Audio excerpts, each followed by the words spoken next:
Good morning, welcome to day 3 of 30 Days Shaolin.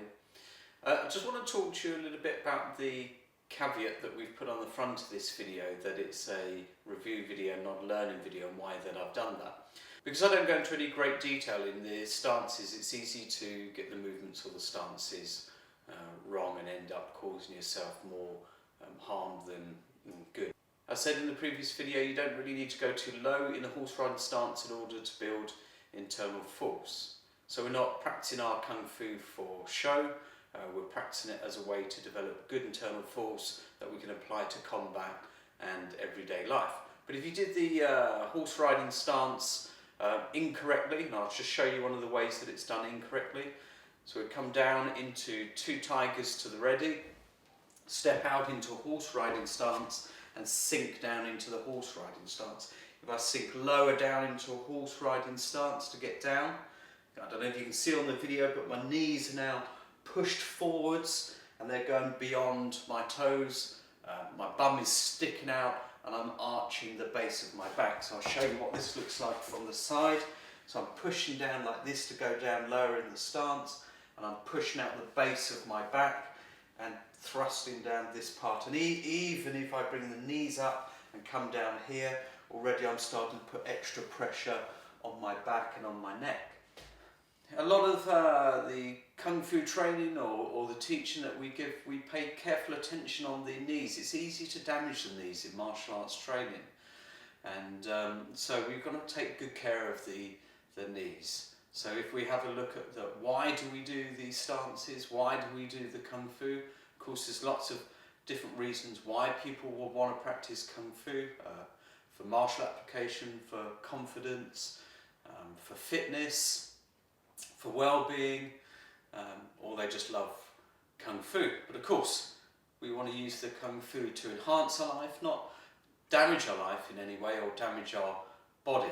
And I've seen on some Shaolin Kung Fu instructional videos that they're saying if the Kung Fu training isn't really hard, then it's not serving any real purpose or not gaining the gains or giving you the gains that you should get. Now, Kung Fu training shouldn't be an endurance test in order to get skillful at Kung Fu. We do Kung Fu to enhance our life so that we can be better at what we do, be healthier and be happier. That's why I train Shaolin Kung Fu, not so I can go around beating a load of people up, even though we can use the Kung Fu martially. So when I'm training, I want to take good care of my body, so make sure that I don't damage my knee. I'm not trying to impress anybody with going into a really low horse riding stance or show them how much pain that I can endure through hard training. So Shaolin Kung Fu is often thought of as a hard martial art. Well, it just depends on how it's trained.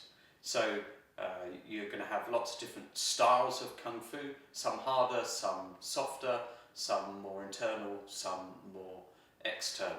The style that we train is a mix between the two. It has some external aspects to it, it has some internal aspects to it. But the external isn't external in the way that you would probably expect, as in really hard. The external just means it's training more on the body or the physical side, and the internal is training on the energy. Now, a lot of the Kung Fu that we train looks like you're training on the body and the external side, but actually you're training the internal as well, because you're training the internal force. So we can train internal force in any part of the Kung Fu that we train. So that's why we do the horse riding stance, and the stance training is to build up the internal force as we're training. So that's why we don't go too low, and that's why I've put the caveat on the front of the video that this isn't an instructional video or how to. This is actually a review for the students that are already practicing our school. But just as a review, another thing just to note is when you're doing something like the bow arrow stance, so coming down, the weight distribution is 50-50. Don't push the knee too far forwards. If you push the knee too far forward, it's already putting too much pressure on the front of the knee. If you're in one line, the back foot turned, the front foot at 45 degrees, and the body turned, it might feel like you're leaning slightly forward, but actually the top of the head is in line with the figurative heart, which is in line with the dantian. Yeah? If you're upright like this, it's going to put pressure on the back again.